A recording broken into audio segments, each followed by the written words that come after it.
let's record a podcast. So, Welcome, everyone. welcome, friends. Welcome back to Friends of Disney, where we are friends who talk about Disney. I am happy.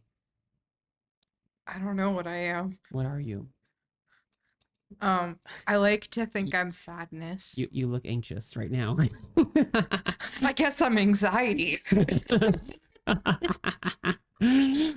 Well, we got a special treat for you because today we are going over Inside Out 2, which just came out into theaters today while we are recording, and we saw it last night in theaters because movie theaters always like start the release the night before.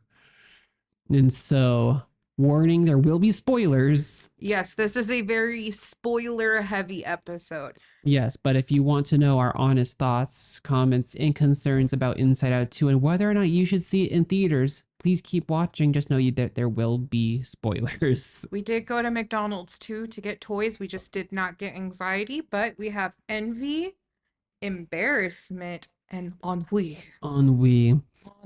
And then this is a popcorn bucket, which you can get at like AMC theaters, not Spawn. And this cup came in it too. Yes, this cup that has a little sadness on it. And it's not, I've been watching TikTok videos on this. Sorry, people, but like it's a different character for each cup. Yes. So you don't know what you're gonna get, but the balls are all this color. Yeah, the balls are all a yellow, happy memory, joy memory. And so Sorry. And so with that, initial thoughts, Jonelle, on Inside Out 2. Go. I liked it. Same here. The ending was sad. The ending, it hit way too close to home. Okay, so the ending wasn't like legitimately sad. It just, but for me, I felt sad. It was very relatable, and like it felt very personal. I was like kind of a what's it called again? Oh my gosh. Sorry, people. Secondhand embarrassment type deal. No. Not spoiler, but like the other word of like advising. Trigger warning. There we go. If you deal with mental health, more around in like mental health issues. Yeah, with like anxiety or depression, any spectrum of that area, the ending you might find triggering for you. And that's not necessarily triggering in a bad way. It's just, it's a very relatable. It's an eye-opening experience. It's a very eye-opening experience, but we'll get there when we get to the ending. But basically, if you haven't seen the first Inside Out movie, just as a recap, because we haven't gone over Inside Out 1 on this podcast yet, just because this movie came out sooner than we thought. And we have a lot planned in the next few weeks for you guys. Yes, which we will let you know about at the end of the episode. So like, subscribe, and keep tuning in every Sunday for your friends. And check out, and please be a member on our Patreon. Link is in the bio of our channel. Some extra shout outs because we don't have any Patreon fans yet. So yeah, if you become a member, you get shout outs, and you can help decide what we talk about. So we also have some exclusive content for you. Yes. And so Inside Out is a movie about a girl named Riley. And in the first movie, it's told from the perspective of her emotions. So we are people, we go about our everyday, and in the world of Inside Out, we actually get to see our emotions personified. And so in the first movie, we were introduced to joy, sadness, fear, anger, and disgust. And Joy ends up learning a hard lesson in Inside Out 1, that all the emotions are valuable. It's not just joy all the time. There's anger, there's sadness, there's some disgust and stuff like that. And they learn that everyone's important. And in Inside Out 2, it picks up right there from the same get-go. It starts off with Riley in playing a hockey game. Yeah, so Riley's into hockey, and they're in a hockey game. And Joy starts off so excited about this game, and she is tagging in with all of her other emotions, and She gets sad when she got into the penalty box, but she's happy to be playing the game. So there's like that Yeah. duality of emotions, anger and excitement towards the opposing opponent on the team. They I loved how well like they were working well together. Like they were such a well organized machine. Like I think to put this in like business words for you, like I think if you had a team like this, you would be so happy as an employer to have a team working that well together. It's like people who take like the INT, those The personality test. personality tests, and then acknowledging where their strengths and weaknesses are when working in a team. It's like seeing that. It's like the perfect team where like they learned to build off of each other and like got each Yeah. other's backs and like they were quick to have anger come in and then fear like scooped in when he needed to and disgust. Like it was like so fun seeing them like intermingle because in the first movie it was like joy and then anger Yeah. and then fear.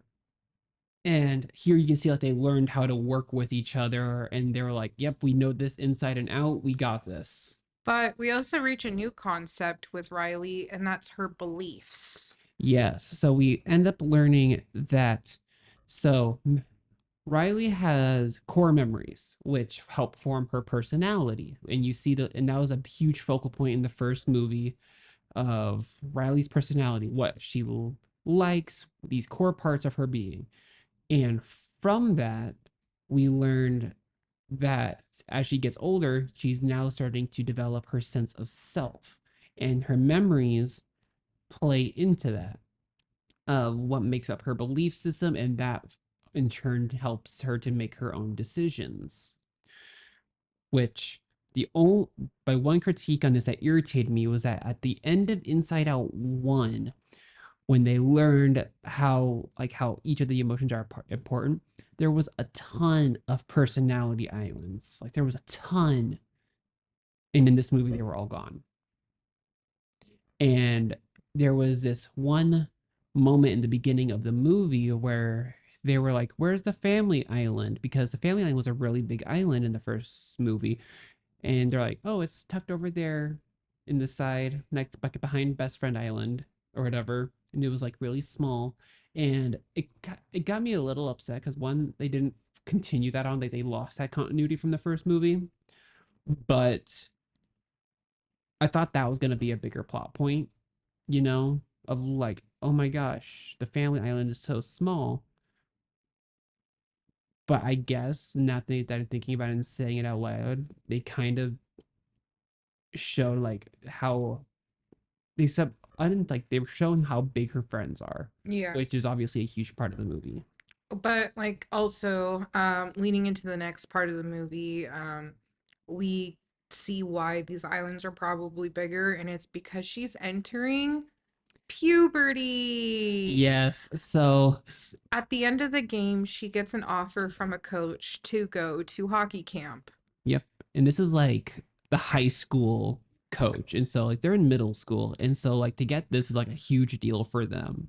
Any person in sports would relate to that. Yeah. And she's probably wanting to be I think it's the varsity team, if I'm being correct. She wants to be recruited onto the varsity hockey team as a freshman, which I think, as we both know, it's kind of hard as a freshman to be recruited on a varsity team unless you're in a small town. Then it's not. Yeah, my sister made varsity softball, but to be fair, she's been playing since elementary school, and her coach for select softball was also the varsity coach of the high school. So she had an in and he saw like her strengths and everything else like that. So and I made varsity golf, not because I've been playing since I was 5, but just because I was in a small town. Yeah, but I mean, again, shoot for the stars. Yeah.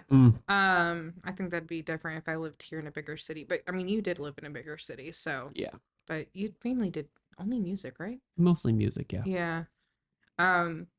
But besides that point, yes, there's this summer camp for 3 days, and her friends are going to this hockey summer camp, and she goes to bed, and this is where her new emotions come in of anxiety, embarrassment, envy, ennui, and Well, okay. So she goes to bed and the emotions are sleeping as well, and we see that they have each have like these little beds. It's so cute.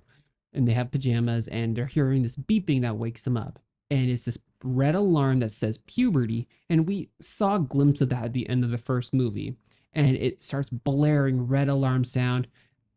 And this is a huge point because Joy has this contraption that basically can take stuff and send it to the back of the mind, put it in the back of the mind, don't worry about it type deal. So she ends up pulling it off and shooting it off to the back of the mind because it was like, this is bad, get rid of it. And a huge construction site comes in, wrecking ball comes in because puberty is messy. And so they just destroy the headquarters. And then they're like, oh yeah, we're making room. We got to make room for the others and everything. And so, and they're just like, what? And they're like, what others? And they're like, oh, they're not here yet. Oh, well. And so they destroy the place and they're like, oh, that's lunch. And they just leave it trashed. And so they're like, what the hell was that? And Riley ends up waking up and the mom is like, you haven't packed or anything? And Anger just goes, like, clicks a button and it, like, he barely touches it, barely pushes the button. And she, like, overreacts, like, classic overdramatic teenager. And they're trying to give him crap. He'd be like, you did this wrong. Like, you pushed it too hard. Sadness does it. And, like, blubbering mess. Yeah. Like, the reactions are so over the top, but they're 100% accurate. And like the jokes around this are so funny because teenage emotions are a lot. Their emotions get ramped up to holy hell. And there's this scene where they're like so scared of touching the console that like they're like backed up far away from it, and they have like a thing on a hook. And they're like, careful, careful, careful, and they like use like this like long pole to like push a button, and it causes like a huge reaction. They're all like, no one touch it, no one touch it, no one gets to touch it. And we end up seeing, that's when we end up meeting anxiety, envy. well, actually, okay, not quite yet. So they end up on their way to hockey camp, and Riley is in the backseat of her parents' car with her two best friends, where she ends up finding out that her two best friends are not going to be going to high school with her. They got assigned to a different high school, which is a huge part of the movie because teenagers, like we all know, their whole thing is fitting in. And her two like people that like she identified with and stuff like that are going to be gone. And this is pretty much her last time of playing hockey with them. And so they get there and she ends up running into this like hockey player on the high school team that did make varsity as a freshman. And she envied so much. Oh my gosh. She fangirled so hard. And I swear, okay, I don't want to go on this topic, but I do want to go on this. Go on the topic. It kind of brought in some woke Disney vibes. I kind of thought, because at first, like, without Envy being there, it kind of looked like a crush at first of how much she like envied her, because she was like so I mean, I can understand how it like looked like a crush and everything. especially the fact that like she went between being so envious and then she felt embarrassed because she's like, oh my god, I'm like obsessing over you. Well, and so the hockey world generally is a very different world than like the rest of the sports that get broadcast in America, because America is very heavy into football, basketball, and baseball. Hockey, not so much. And so hockey is a very big sport, especially given the United States and Canada's like relation. Like our leagues overlap and stuff, and we should like play together and everything. But it's still like a very close, I want to say like a more close knit community. Yeah. Almost like I went to hockey games all the time growing up with our WHL team and stuff. Well, and my cousin right now, he's trying to find. So my cousin, he's not into professional hockey yet, because at the moment he's wanting to find a college that he can play hockey at and receive a scholarship. And that's really hard to do. Yeah, because he has gotten a few offers, but he can't go to school with those offers. And so he's like having to make a choice between professional or school, and he kind of wants both. So right now he just graduated high school, so woo, go my cousin. But and I won't disclose his name or anything because Yeah. in case my family watches this, I don't want his information to go everywhere. But yeah, that's more his story to tell, not mine. Yeah. Well, and so I don't blame her for fangirling over. We can all agree in the sports world is a major achievement being a freshman to make a varsity team. Yeah. And especially one that seems to be like really like well known. And the fact that the high school has a hockey team too. Yeah, and it seems to be like a really like good hockey team to like one that like you would be able to recognize like the for Chiefs. Like for us in Washington, like everyone knows Wazoo or UW. Yeah. And stuff like that. I just found out Eastern actually has a hockey team. Oh wow. Yeah, right? But see, this is what I mean. Like, so being in like the hockey world, like I don't blame her for fangirling, and it's very middle school-esque. Yeah. Like that's the other piece of it. If she was like already into high school and was having this reaction, yeah, I could see a little bit on the crush side. But it makes sense given the fact it's hockey and everything else. And envy does help on that one. Not gonna lie. But anyways, so she ends up seeing this high school star freaking out, and that's where we meet anxiety, envy, ennui, and embarrassment, and nostalgia. Nostalgia's there too, but it's this joke that nostalgia's too early. She's here too early. Like she looks like this like old lady. And it was so fun because she shows up and she goes, "Remember that time we saw this big hockey star 5 seconds ago?" And then they keep going like, "You're too early. Get back in. We're not ready." At the end of the movie, she comes back and she goes, "No, you're too early." And she goes, "I'll be in the basement."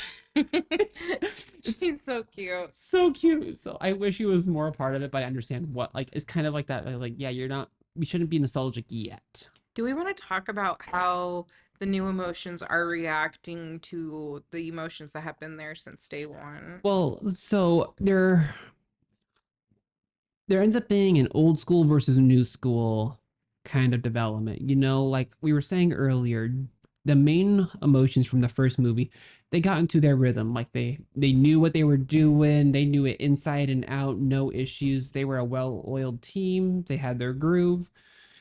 And then all of a sudden, it's like someone changed the rules on them. The console is overly sensitive. These are new emotions that we don't fully understand quite yet. And Joy is flipping out because she's like the ringleader. She's the main character. And just like puberty, it's a shit show. And anxiety, do we love her? Man. I hate anxiety to no end. I relate so much to her though. So anxiety is 100% anxiety. Like it's like controlling, trying to plan for the future and on things she can't control in the present. And it's the worst part about it was when we first meet anxiety, the worst part was she made sense to me. Like Riley's in the situation where she's not going to have friends in high school, going into high school. Her best friends are not going to the same high school. And so anxiety is like, we need to prepare for when we get to high school. We need to make friends now that we know we're going to have in high school. And so on one hand, I'm like, yeah, that makes sense. Get her in, and plus she wants to be on the big hockey team. Yeah, this makes sense to me. But then I'm like, wait, shit. And anxiety kind of pushes Joy out of the scene. She pushes everyone out of the scene because she starts being controlling and is like, you guys are basic emotions. Riley's more complex now and needs more sophisticated emotions. And there's this image where basically anxiety she bottles them up. She bottles up the basic emotions quite literally, shoves them in a bottle and uses Joy's contraption and kind of shoots them off to the back of the mind, or at least attempts to. Yeah, and then they get the bottle too far. We went way too far. Yeah. So there ends up being this moment where, because she doesn't shoot them to the back of the mind, she shoots the belief to the back of the mind. That's what we skipped. Yeah. So the bottled up emotions go into the secret of Riley. Well, I don't remember how they got there, but what I was more the little working dudes in the brain. That's like, right. Yeah. Help get us out, and they're like, nope, we got a different place to take you, and then that's where they meet. Backpack, except not Dora the Explorer. You're getting ahead. So yeah, Joy and anxiety have a lot of conflict with each other because they're anxieties making decisions that are more less against what decisions Riley would have made, which is accurate. It is against what the decision Riley would have made, because at this hockey camp, they're having to divide into two teams so that way, they can like play against each other and work, like practice against each other, basically, which is common in sports anyway. And Riley ends up in this decision of, do I go on the side with the new people that have the gal that she is a huge fangirl of and get new friends, or do I side with my best friends that I've had for years, like for a couple of years now, who are going to be leaving? And she's torn between these decisions. Anxiety's pushing her towards the new friends and stuff, and Joy is like, no, she promised her best friends. And anxiety and Joy makes a statement, no, that's not something Riley would do, that's not her. And anxiety takes Riley's sense of self, her belief system, takes it and chucks it to the back of the mind, and is like, we're going to rebuild a new self, we're going to build a new Riley. And anxiety takes over and chooses new friends over her existing friends. Yep. And which in turn that's what leads to the main emotions getting bottled up and put basically into Riley's vault of secrets. Yep, the vault of Riley's secrets. And where this scene was hilarious because they had this isn't a spoiler because it was in the trailers, but there's this, when they get back there, fear flips out. It is like, where suppressed emotions, which is hilarious to me because we all know what that feels like and stuff. But they end up getting like out. And I don't remember how did they get out? Was it Pouchy? The Fanny, yeah, it was Pouchy. Okay, so there's this character that's like essentially Dora the Explorer. Or like any kid's cartoon ever. Yeah, and they're like, can you help me choose the right thing to get me out? And then Anger's like, the TNT! Yeah, so there's this two-dimensional character that's like... And he's a fanny pack, but they call him Pouchy. Yeah, it has a fanny pack named Pouchy, and very much reminiscent of like a children's TV show, and he was like a character from a TV show that Riley used to watch when she was like really little. Joy remembers him and stuff. Riley still likes the TV show, which is why it's in the Vault of Secrets. There's also a video game character. A video game character named Lance that Disgust has a major crush on, whose like special attack is like a very slow somersault. So if you play like Super Smash Bros., think of it like Jigglypuff, but Jigglypuff stayed slow. Or if you play Mortal Kombat, just imagine like Warrior goes into a roly-poly. Yeah. But slow. Yeah. It's very, very slow. And so... And then there's also this deep hidden secret. There's like Riley's darkest secret, which is like this like big monster and we don't know what it is. Yeah. and stuff. And so they end up getting out of the bottle and stuff, and they break. Angry like uses a dynamite from Pouchy to like blast the door open. And then And there ends up being like this like little bit like break. Well, it was like a breakout fight, right, between the police costume. No, like how did they? So like the little like brain police are like, hey, you need to get locked up or whatever. yeah, And and then something happens that makes them go back. Joy gives, I think it was Joy who gave the what was the name of the video game character? Like his name was like Lance. Anyways, they gave Lance the encouragement to use his special move. And so he turns into his roly poly. He's just slowly rolling down the hallway. And he like runs into something, and then it runs into one of the police brain things, which puts him into a bucket, which then the other ones are trying to go after them. And there's another vault that's open. It's the one that they broke out of. No, it's a different one. Mm-hmm. It's a different one because the big secret he went over and locked himself. Yeah, because he was in the one that they were in. He locked himself back in. They didn't like tear down the wall. They just blasted it open. I thought there was two different vault doors. Mm-mm. Anyways, but they slowly start going into this vault door, and and eventually it just gets fully shut because of his move. Like it cuts to him like still rolling down the hall when he goes, "You're welcome, my friend." So this like something bad's happening to him, like Bing Bong in the first movie, and it's like, no, you're just rolling down the hall, dude. Yeah, and so basically they locked themselves in by accident. Yeah. And so the emotions are like, okay, we need to get to the back of the mind so that way we can get Riley's real sense of self Back and back in headquarters and save the day. And so they're all, which I appreciated this because I like that we got to see more of all the emotions together. Like you get to see more of anger, disgust, and fear actually being anger, disgust, and fear. Mm-hmm. So rather than the first movie, which was focused on joy and sadness, and then you'd cut to the others every once in a while. Though they do reach a point once they get out of Riley's secret vault area. Mm-hmm. There's a tube that you can crawl up that takes you right up to headquarters again. Yes. And one of them needs to go up so that way when time comes, the tube that goes to the back of the brain. Yeah, so they're like, okay, when we get to the back of the brain, how are we going to get back into headquarters? And so like, someone needs to go back now. And so they end up through process of elimination, picking Sadness to start crawling up the tube so that way she can be in headquarters for when it's time for them to come back. Also, sorry, people. That's kind of gross. I know. But I have a hangnail and it bothers me. And so,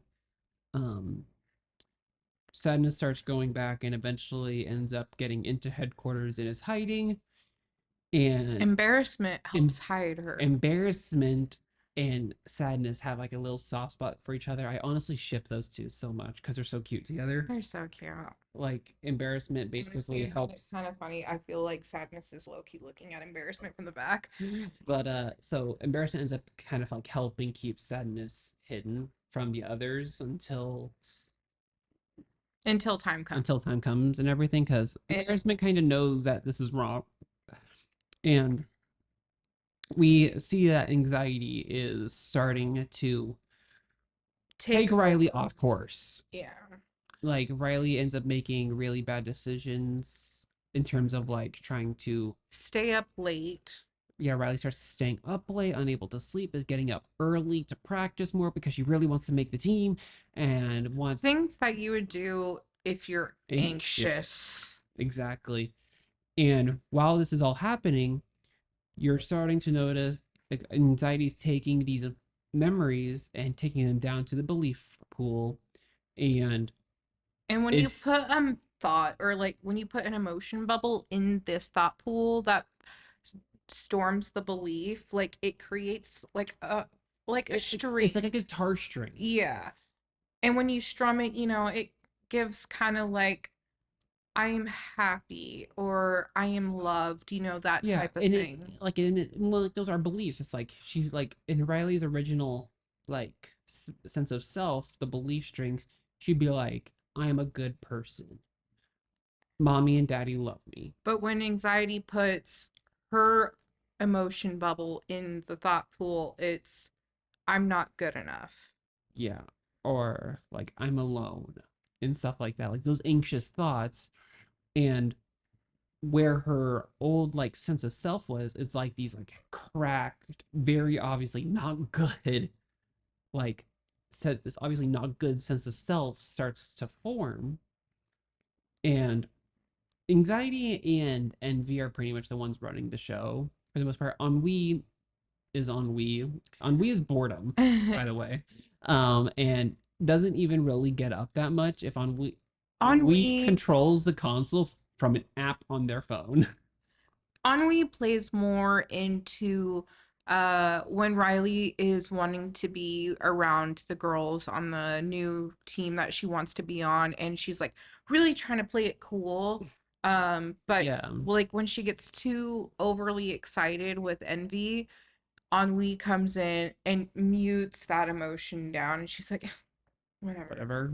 Like, yeah, I don't I'll go to care. lunch with you guys. That's cool, whatever. It's like that moment like when you get like really good news or like a job offer on the phone and you don't want to seem like unprofessional. You're like, thank you for like this chance. I will let you know soon. And you're just like, Yeah, where you're like, thank you for the offer. I will give you a call back tomorrow and let you know with mhm. my decision.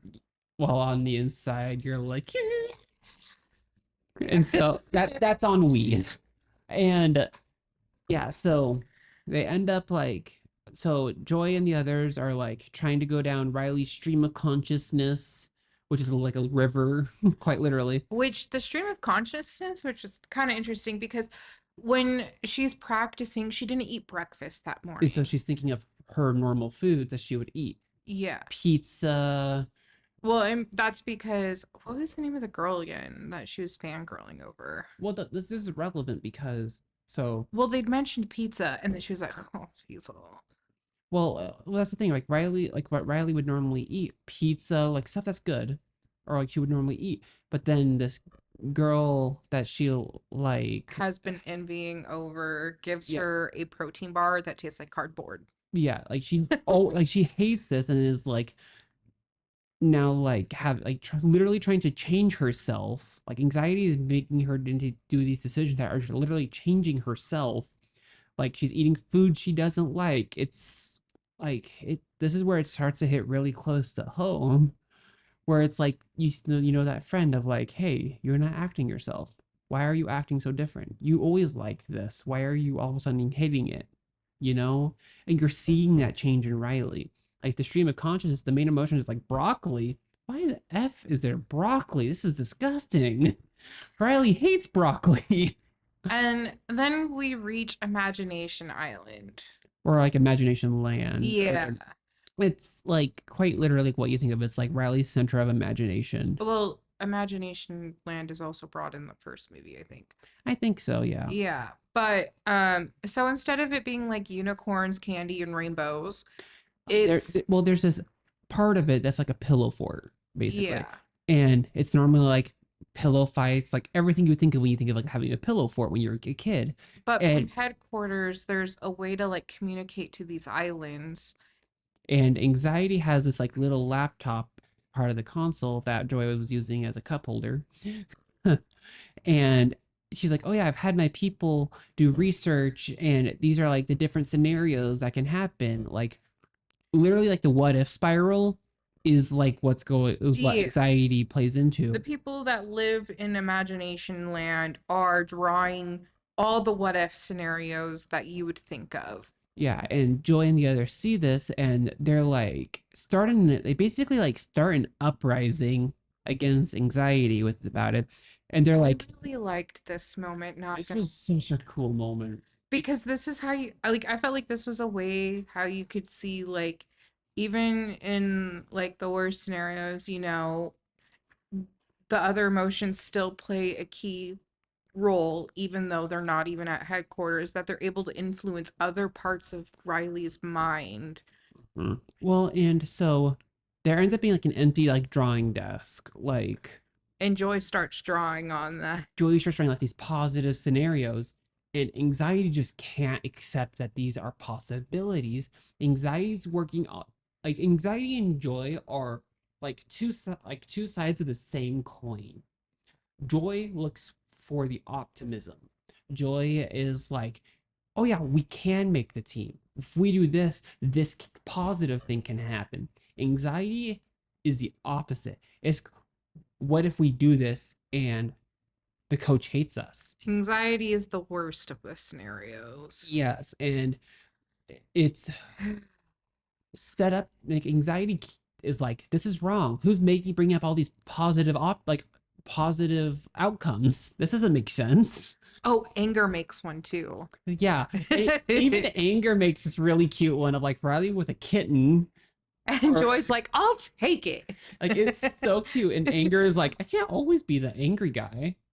And then like character development, I love it. Oh. And then remember the one scene, this is going back to the beginning of the movie, but we see Disgust when she's analyzing her friend's face, like, is psychoanalyzing, and then it is deep. Yeah. Like, even slow motion of like, here her eyebrows are up, then they're down, then they're up, then they're down. It's so funny. And then in her friend's mind, this Disgust in their minds are doing the same thing too, and they're like, yeah, they know that I know about what they know. And then the other friend is just like, I can't hide it anymore. We're not going to the same school. It's so funny. So anxiety tries to like shut down Joy or whatever, and Joy is like, come on, we can do this. You don't have to be doing these sucky drawings. You can make happy drawings. And everyone, like, for a moment seems like fearful of like, no, we're not gonna do that, Joy. You're crazy. But then this one like draws a happy one, like draws like this happy drawing and submits it or whatever, and is like, whoa. And then another one does it, and like they're all doing it, and like basically anxiety no longer has their what if spiral, and anxiety doesn't like that. Anxiety is starting to amp up and not able to accept that these other emotions have their own like outcomes attached to them. Anxiety is not the only option.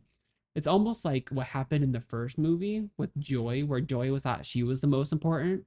Now anxiety is like, no, I'm the most important, which is different still, because like even in real life,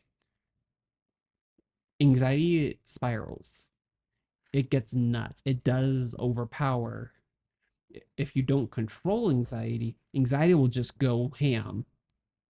As a person with an anxiety and depression disorder, technically I have an anxiety disorder too, so yeah, and it's bad. It's freak. Like, the amount of research they did going into this movie is astounding, and like you start seeing anxiety picking up and picking up and picking up, and she's like losing her mind because Joy is doing stuff on the inside. Joy isn't locked up, and they don't know how to fix it, but they're continuing on with trying to get Riley to a new sense of self. And Riley is still hanging out with these new girls on the is the Firebirds? Firebird. No, it's like Firehawks. Oh yes, the Firehawks. Yeah. Anyway, she's hanging out with the girls, and the girls have finally invited her over to hang out for the night. And as they're walking by, they go by Coach's office where there's a book, which has they quoted that the book has all of, the girls' thoughts, like the coach's thoughts and opinions on the girls for where their skills are and whether or not they make the team. Yep. And anxiety sees this as like, we need to know. Anxiety does not like the unknown, and since anxiety tries to prepare for the unknown, anxiety ends up basically going down this spiral of, we need to know what's in that book. Yeah. But before we get to that point, we're at the part where she's hanging out with the girls, and this is where sarcasm comes in. Yep, the sarcasm. Because basically they're like, oh yeah, what kind of music do you like, Riley? And Riley's like, oh, I forgot the name of the band, but it's like essentially like if you liked One Direction, and then high schoolers are like It was My Chemical Romance. Okay. It's a boy band, like Yeah. middle school boy band. If you're a part of our generation, the Beliebers. So yeah, just imagine a middle schooler just being like, I love Justin Bieber. And then the high schoolers are like, Green Day. yeah. And Riley's just like, what's Well, Green Day? You know? well, and so like she does say like honestly like, oh yeah, this like boy band or whatever, or this hot male teenage artist. Yeah. And the high school like, oh yeah, I was a fan of them in middle school, and like Riley's like embarrassed or whatever and tries to play it off cool. And her friends come are like, are you kidding? We went to a concert this last summer, and that's where sarcasm comes in. We's like, I've been prepping for this. Sarcasm, here we go. And in Riley's mind, it creates a literal chasm in her mind called sarcasm, which makes everything sound like sarcasm. So and it creates like this canyon. it's a chasm. It's a chasm. Yeah. That's a joke. And it's so funny though, because on the other side is a boulder, like a machine crane that could help the emotions get back on the other side. Yeah. And so, And Joy is like, we need help. or like, hey, can you help us? And when by the time that like Echo gets across the canyon, it's like, yeah, like, yeah, can you help us? Yeah. Like, it's so funny. It takes like everything of like that they legitimately need and turns it into a sarcasm sentence. and it's like they're jerks, and Anger's like they're jerks because they're not helping. Like, Yeah. it's so funny. And then anxiety, they found this crane that the little brain workers are, they're working on building shelves and things like that to store all these thoughts in. But Yeah, and they're trying to like they need to get up to a higher level so they can see where they need to go. yeah. And Joy is like trying to get this like lift thing to work, and she can't get it to work. And She's having a breakdown. yes, Joy is starting to have a breakdown, and Anger like calls her delusional, and like it makes her snap.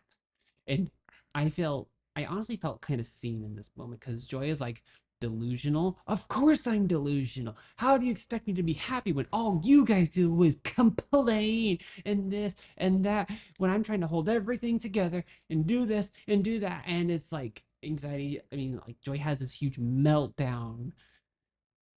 You And really get to see the other sides that Joy is not joyful 100% of the time. exactly. And She puts on a facade sometimes. And it's one of those things where we all relate to it. Like we've all been there. Like I'm trying to do all of. I'm trying this, but I just can't. I am not that person. I cannot be that person all the time. You can't keep holding me to these expectations. And they performed that. Like Joy having that scene was like chef's kiss because it brought her closer with her friends, obviously. Anger, disgust, and fear. Like, they were like, oh shit.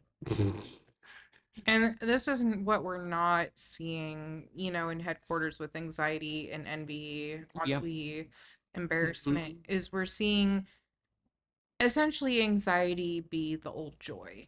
Yep. Well, the new old Joy, you know what I mean? Yeah. Yeah. And when Joy was new. And so they end up like figuring out they ended up using like this hose that we originally saw in like the first movie of like them like getting rid of like all those like deadbeat memories. Remember, like the memories like, yeah, we don't care about that one.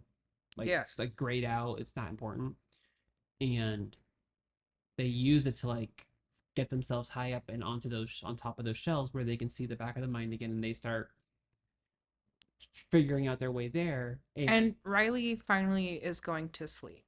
Yes, and so I think this actually happened before Imagination Land, because it was in Imagination Land after the run-in with Anxiety, because Anxiety called the brain police on the emotions to get them like locked up again, and they made a run for it, and they end up. I thought Imagination Land was first. It's because of the Parade of Careers, the balloon. Oh, yeah.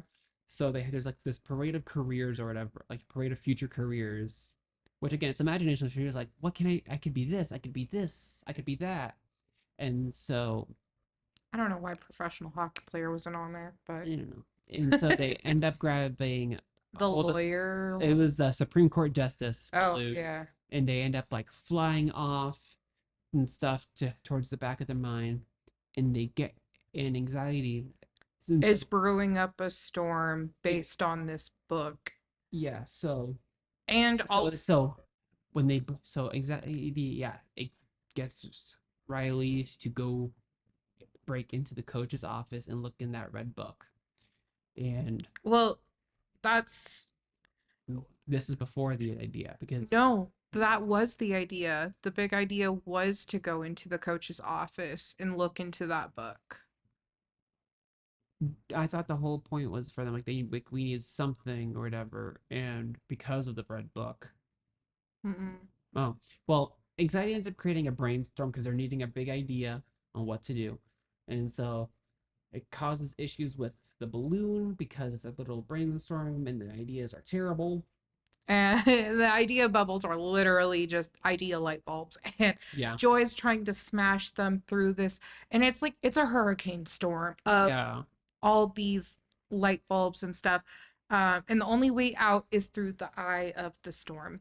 yeah, and so they end up grabbing on to The big bubble. the big idea. Yeah. And it takes them a minute to get Joy to grab on because Joy is focused on protecting Riley. Joy is almost like in a parental role over Riley and is trying to protect Riley. And it takes a minute for her to grab hold of that idea. And it gets kind of like stuck in a tube for a second, and then it gets sucked up. Which they could have gone. Well, okay. So they actually, did they have the belief by this point? No, they were still on their way. It took them a while to get to the back of the mind, because go figure, it's the back of the mind. And so the anxiety gets hold of this idea, which leads Riley to break into the coach's office and look at the red book where it says She's not ready. not ready yet. And like it's like a heartbreaking moment to find that out. And it's like, well, yeah, figures is heartbreaking because like anyone could be like, you're the one that went and looked at that. You shouldn't have. And so this leads her to not sleeping and Working on hockey all night and dyeing her hair like a red streak because like all of like the high school girls have like a red streak in their hair. well, everyone on the team Yeah. had red in their hair, and so she wanted to fit in so badly that her envy took over, her embarrassment, like all of the new emotions they took over when she saw that, and she immediately anxiety took over and was like, Yep. we need to prepare.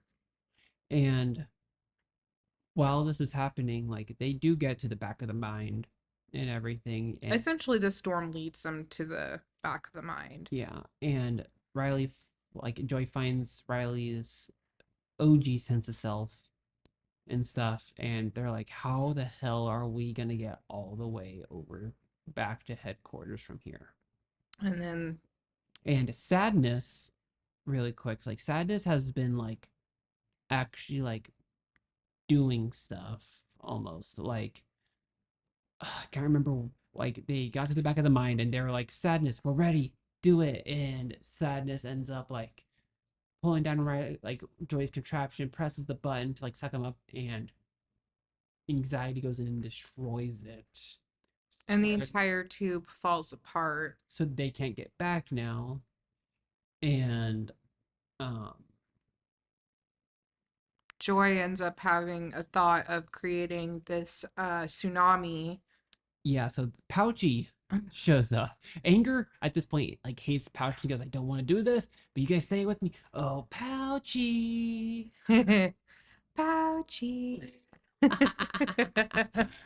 Like, oh god. And like Pouchy shows up and ends up with a lot of dynamite. Well, more like anger forces the dynamite out of his pouch because he's like, I have an apple, something else. And then he grabs it and he's like, he kept pulling out all this dynamite. And Joy gets the idea to create a tsunami with all the dynamite. Which so they like blow up a cliff and basically ride the wave of like all those like memories in the back of the mind down to the belief pool. Now, by this point, the belief pool has a ton of anxieties, memories, and like it's this very scary looking like sense of self where it's like jagged and like It's sparking, it's orange. And by the time this tsunami happens, there was enough memories for him to complete basically a rallying sense of self.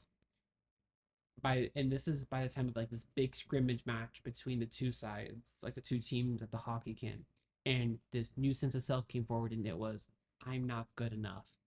And that sends anxiety on a spiral. Because anxiety is like, that's not what I wanted. We can fix this. And so anxiety is literally taking control of the control system at headquarters, and she's running back and forth, pushing buttons left and right. And with that, Riley's like playing hockey, and like she's so focused on being the best, she doesn't realize what she's doing. Like she stole the hockey puck from one of her own teammates so she could make the goal, trying to prove herself. Yeah, so she was trying to be the best, the girl that she's been envying the whole movie, because for her to get on the team, she made 2 scores. Yeah, so the gal that like made that she's been like fangirling over, who made the varsity team as a freshman, at this for this like specific kind of like scrimmage match, she like scored 2 goals on the scrimmage. And anxiety is like, what's better than 2? 3. And anxiety ends up in an anxiety attack, is panicking. Well, we're not at the anxiety. It's the start of it. Yeah. Because anxiety is like, we need to be better, we need to be better, we need to be better, we need to be better. And so that's amping up. Riley is stealing, like focusing so hard on trying to be better that she's not even being a good teammate anymore. Yeah.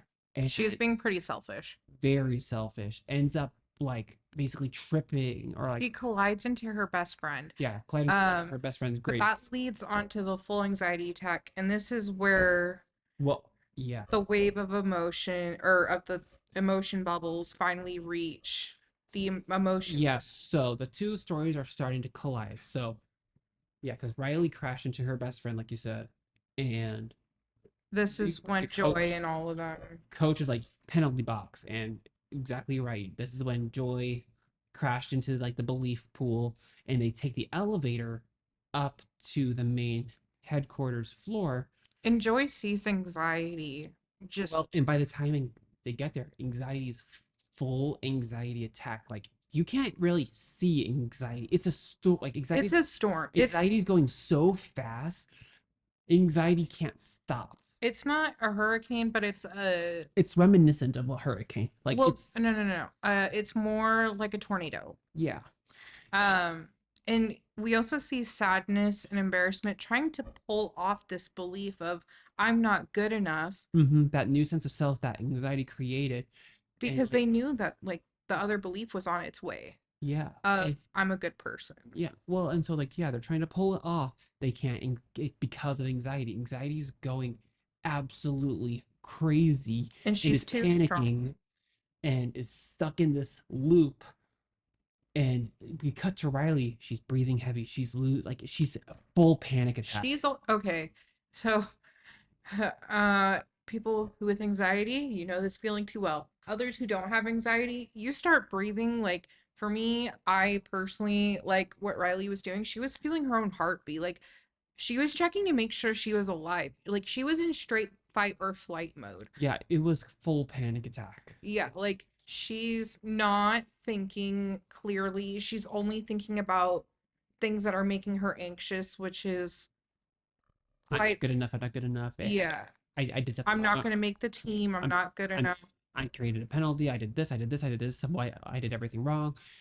Anxiety, like, can't stop. Like, anxiety is moving so fast. Joy realizes, like, they're all trying to pull off this and stuff, and Joy realizes she needs to stop anxiety first before they can rip that off. By the way, this is where I started crying. Oh, I was tearing up too. Yeah. As soon as I saw the storm and how Riley was behaving, I was breaking down. Like, I started to like cry as well, because like it's emotional. We all know that like by this point, like we know that feeling way too well for us. And this is where the movie, it's not actually sad, but for people who deal with anxiety and these very strong emotions that do take over and put you into a fight or flight mode that Riley's going into, It's scary. it's scary. Scary feeling it, but it's scary seeing it. Like the thing about these movies is, I didn't think it was really scary seeing it. hold on, let me continue. What's made it scary is that with these movies, they take something abstract like emotions and they take something abstract like emotions and they make it solid. They make it visible. We all know what Riley's feeling. We've had panic attacks. Both of us have. That clenching your chest, can't stop. You're scared. You're freaking out. You don't know what to do. And you're in this constant loop. But now you're seeing it. And you're like, I know what that is. And knowing I have had that in my head, that is terrifying. And to be fair, this storm also has very strong winds that it's making it hard to pull this belief out to prevent the anxiety attack. And Joy is trying everything she can to fight it. Yeah, and so Joy ends up being like, I have to stop anxiety first before we can take off this sense of self. And so Joy breaks into the tornado basically and sees anxiety. Anxiety is moving so fast. Anxiety doesn't look like she's moving at all. Like she's in one spot. But Joy reached out to touch anxiety's hand, and it went right through it because anxiety is moving so fast. It's a static image of anxiety, and Joy is tries to talk anxiety down. Of like, It's you, okay. it's okay. We don't get to dictate Who who Riley he is. is.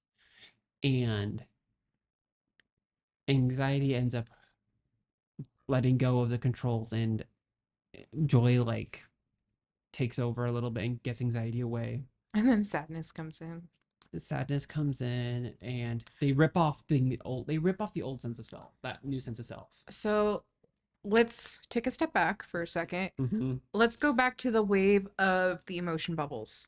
Yes. Because while all of this storm is brewing, they obviously wrote a tsunami of emotions. And something important to note about the belief system is that unlike the core memories, which were distinct memories, any memory can contribute to the belief system.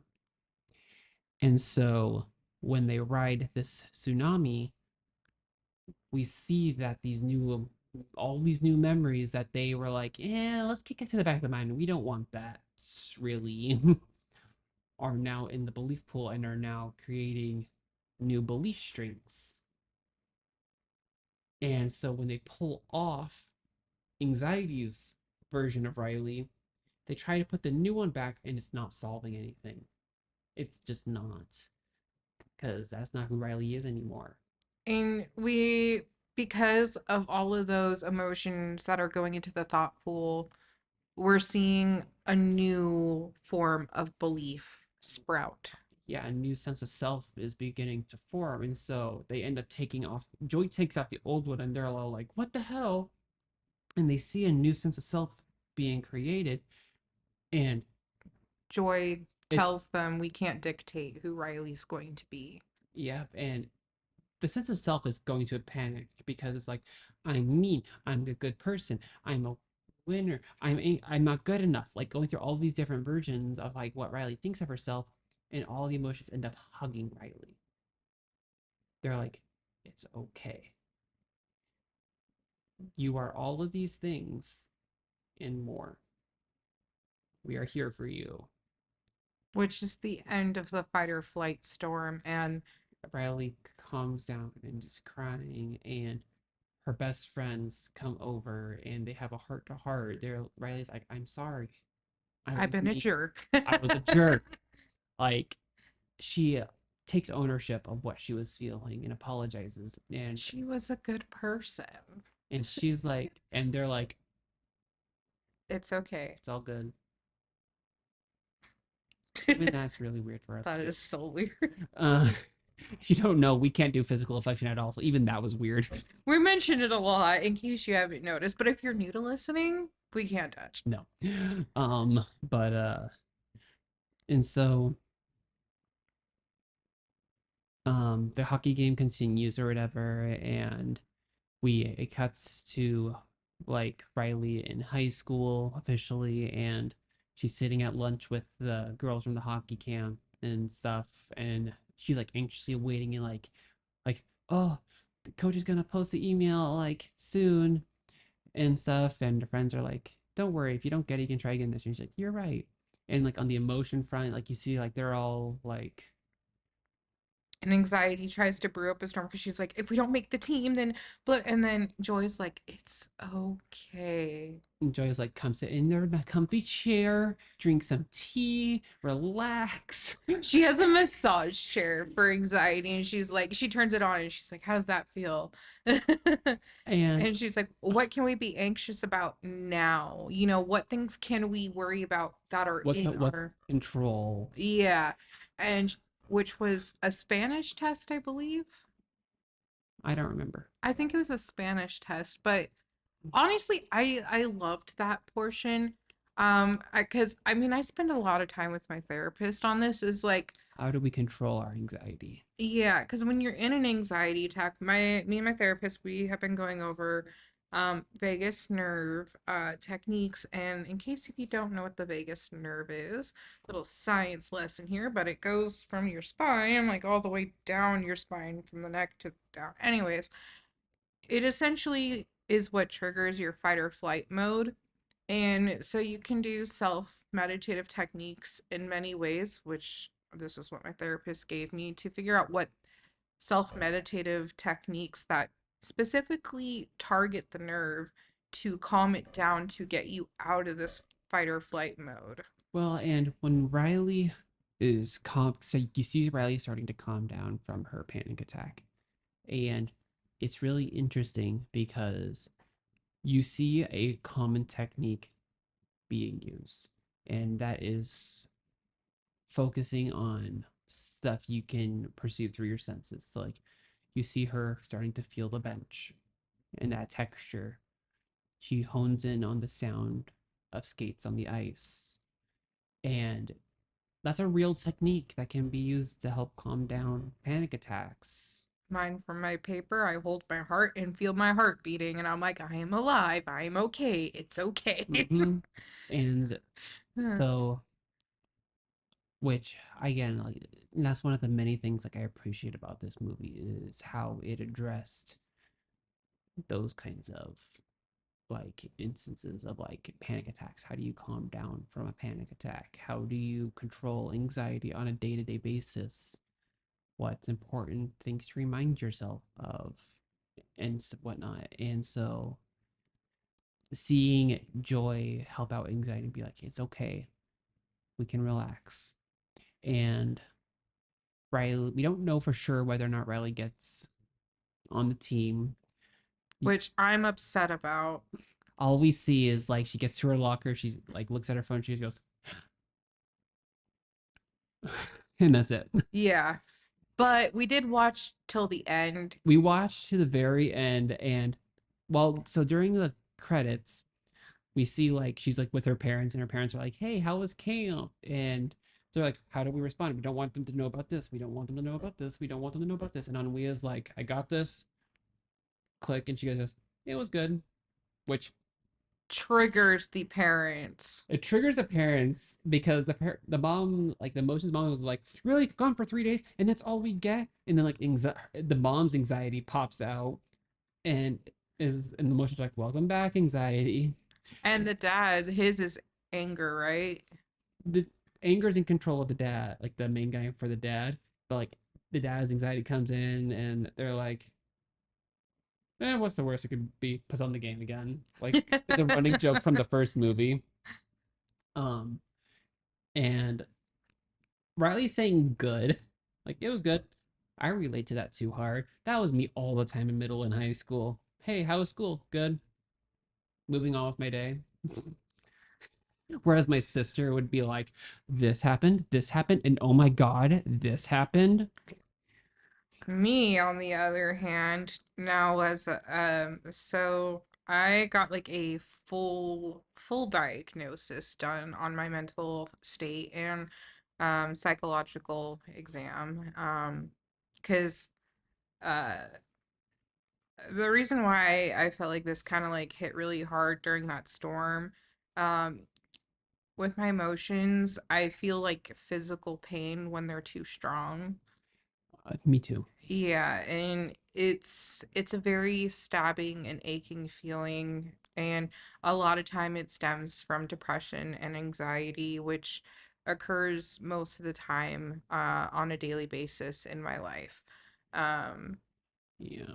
so it was hard looking at that, knowing like I still deal with this on a daily basis, and I'm on antidepressants now to help with that, and Yeah. they're working And okay at the moment, but yeah, it's this movie I was like, did besides that point. this movie did a really good job Yeah. at presenting the issues of what goes on during teenagers in puberty and what's going on in high school and social issues and personal issues.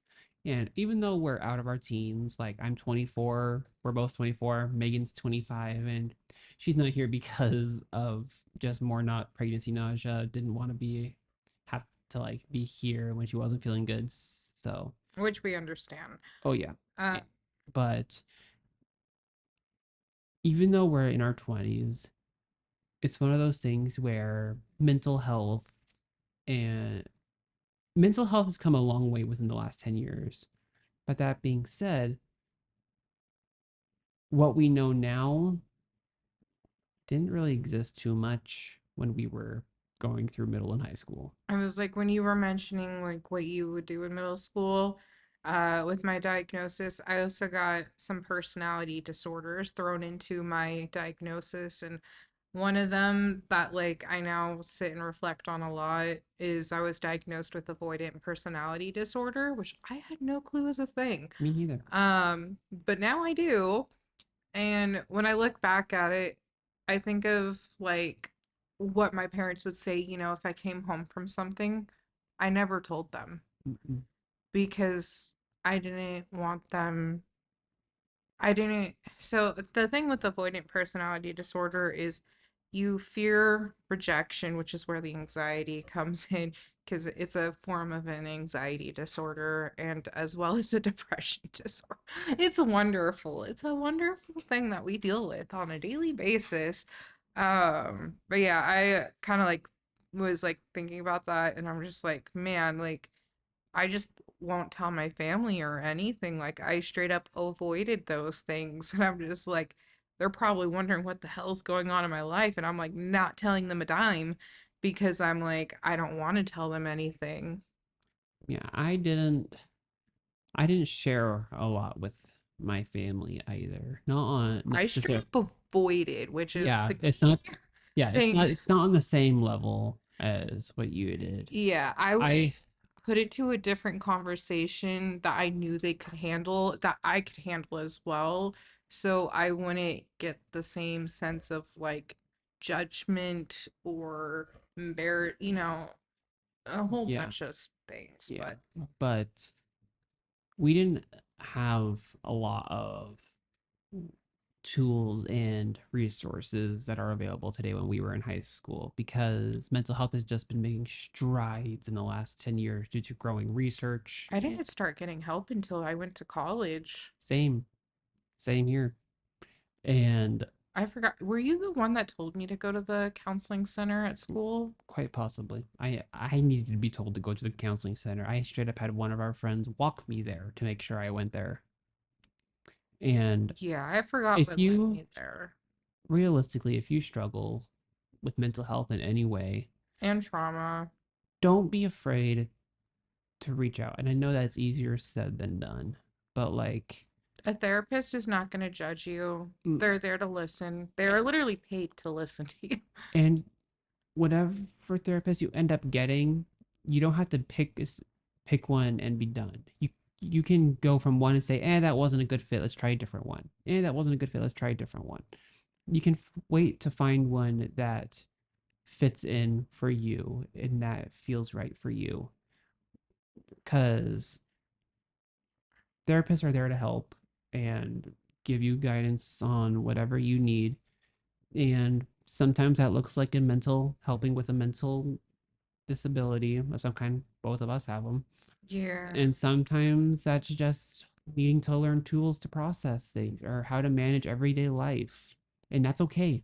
And I mean, my sister sees a therapist, but for different reasons. Like, my sister's autistic with a lot of stuff going on. A lot of stuff. So there's like, even if you don't deal with mental health, you can see a therapist for quite literally other disabilities that don't involve your mental health, but like your learning capabilities. Yep. And even just learning tools on, you may not have a mental illness, but say like you're having a high stress anxiety day. You don't have an anxiety disorder, but you're feeling some anxiety. It's a normal emotion and you don't have any tools to cope with it. You can go to a therapist and learn tools and figure out ways on what works for you on how to control those and manage those and stay regulated so you can avoid the panic attack situation because those are scary. And It's okay. sometimes those aren't enough where you do need medications, but please consult with your doctor. Yes. Please do not. Also, I'm gonna say the thing that I think might break this movie a little bit for you. Oh, yes, go for it. Okay. I feel bad for saying this, and it's my only real grievance with the movie. It's the same plot line as the first movie. Honestly, yes. It's the same plot line. Yes. Different appearance, but it's the same plot line. Yes, it is. Because we had that cartoon character, we had Bing Bong in the first movie. We had the back of the mind, they had that chasm that had like the forgotten memories, basically. They lost the sense of self, they lost the core memories. Emotions are out of the headquarters wandering the brain. Emotions are out of the headquarters wandering the brain. It's the same plot line. But you know what? It sells. It worked very well. And even though it's the same plot line, the two movies have very different messages. I'm going to quote a marketing book. Mm-hmm. Is people buy a story. Yes. And this story works. I know this. Hey, I've never said it didn't work. The plot line is it's the same as the first movie, but it's a different story. It's a different set of issues. Riley in the first movie was learning that it's okay to have emotions. This movie is all about her sense of self, being independent. At first, it was the emotions controlling everything. And now they're taking a step back. Riley's driving. And that's okay. Do you think there's going to be a third? It's possible. Don't know what it would be though. Pixar, we've talked about cinema therapy before, and I was telling Jonelle about this prior to recording, but Pixar has this philosophy where Pixar will tell a story if there's a story to be told. So the director of Inside Out 2 started on this movie in 2020, where the creative director of Pixar, don't remember his name, but was like, why don't you look into this idea and see if there's a story to be told? If there isn't, then there isn't. Sometimes it's something that seems like a good idea, just doesn't have a story there. But obviously he did the research and they found a story. And we highly recommend checking out Cinema Therapy. They released an episode about this movie, and it's about Cinema Therapy is a YouTube channel about a licensed therapists and a filmmaker that watch movies and react to them. And the they talk about this movie in a lot of similar ways that like we do. They focus more on the parental aspect of it. Um, but whereas we're talking about more of like the personal experience and how it relates to us personally. But please check them out. They're really good. But no, I really liked this movie and I do recommend you check it out because it's it's eye-opening into like looking towards yourself. If you have a child, it helps to understand more about what they go through. Though, trigger warning, if you do deal with anxiety disorder, or at least you know that you have an anxiety disorder and you actively seek help on it, and you may find this triggering towards the end Yeah. as you're looking. But you don't need to have an anxiety disorder to have anxiety Yeah. or a panic attack. It's more prevalent for those of us that do have an anxiety disorder. That's why I say trigger warning. But it can happen to anyone. And don't be afraid to get help. And even if that means finding someone to help hold you accountable.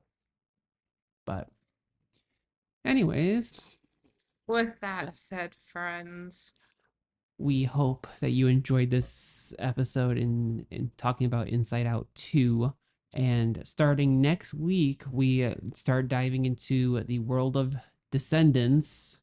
So check out next week's episode if for our Descendants series, as we lead into the new release of Rise of Red, which releases in July of this year. So hope you guys check us out. Don't forget to subscribe, leave a comment, check out our Instagram and our Patreon, and we'll see you next week. goodbye. Bye.